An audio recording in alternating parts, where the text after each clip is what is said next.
প্রথম দেখাতে মনে হতে পারে বাহিরের উন্নত কোনো দেশের চিত্র এটি, কিন্তু না, এটা হচ্ছে আমাদের কুমিল্লা।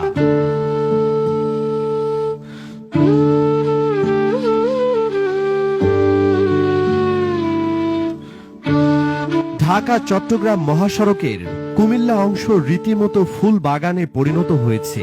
মহাসড়কের মাঝখানের রোড ডিভাইডার বা আইল্যান্ড এখন নানা রকমের ফুলে ফুলে সুশোভিত। নানা রঙের ফুলের নান্দনিক সৌন্দর্যে মুগ্ধ হচ্ছেন মহাসড়কে চলাচলকারীরা।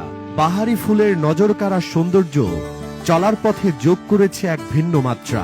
দিনের সৌন্দর্য আর রাতে সড়ক দুর্ঘটনা রোধে সহায়ক হিসেবে কাজ করে আসছে এই গাছগুলো। দীর্ঘ পথ জুড়ে সারি সারি ফুলের গাছ, দীর্ঘ যাত্রাপথে ক্লান্তি ভুলিয়ে রং বেরঙের ফুল আর সবুজের সমারোহ এনে দিয়েছে প্রশান্তির ছোঁয়া।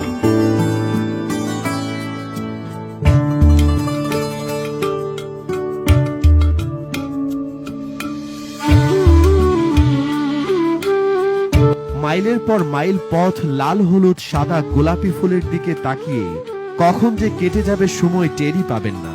ঢাকা চট্টগ্রাম মহাসড়কের ১৪৩ কিলোমিটার পথ, বিশেষ করে মহাসড়কের কুমিল্লার অংশে লাগানো হৈমন্তী, কুর্চি, টগর, রাধাচূড়া, কাঞ্চন, সোনালু, কৃষ্ণচূড়া, কদম, বকুল, পলাশ, কবরী, ক্যাসিয়া, জারুল সহ বিভিন্ন প্রজাতির গাছ এখন রাঙিয়ে উঠেছে ফুলে ফুলে।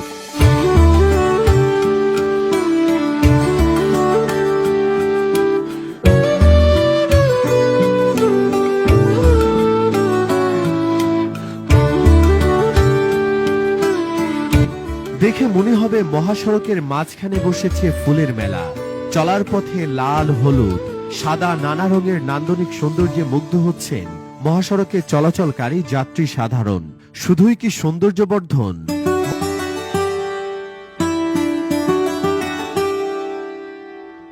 সড়কের মাঝখানে সারিবদ্ধ ২ থেকে ৩ মিটার উচ্চতার এই গাছ দিনের বেলা যেমন সুন্দরের প্রতীক, পাশাপাশি রাতের বেলায়ও উপকারী।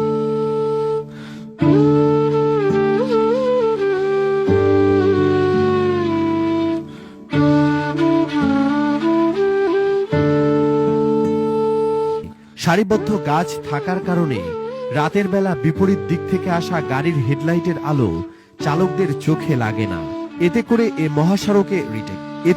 এ মহাসড়কে রাতের সড়ক দুর্ঘটনাও অনেকাংশে কমেছে, এমনটাই মনে করছেন যানবাহনের চালক এবং সড়ক ও জনপথ বিভাগের কর্মকর্তারা। দেশ বিদেশে কুমিল্লার সৌন্দর্যকে ছড়িয়ে ছিটিয়ে দিতে ভিডিওটি শেয়ার করুন।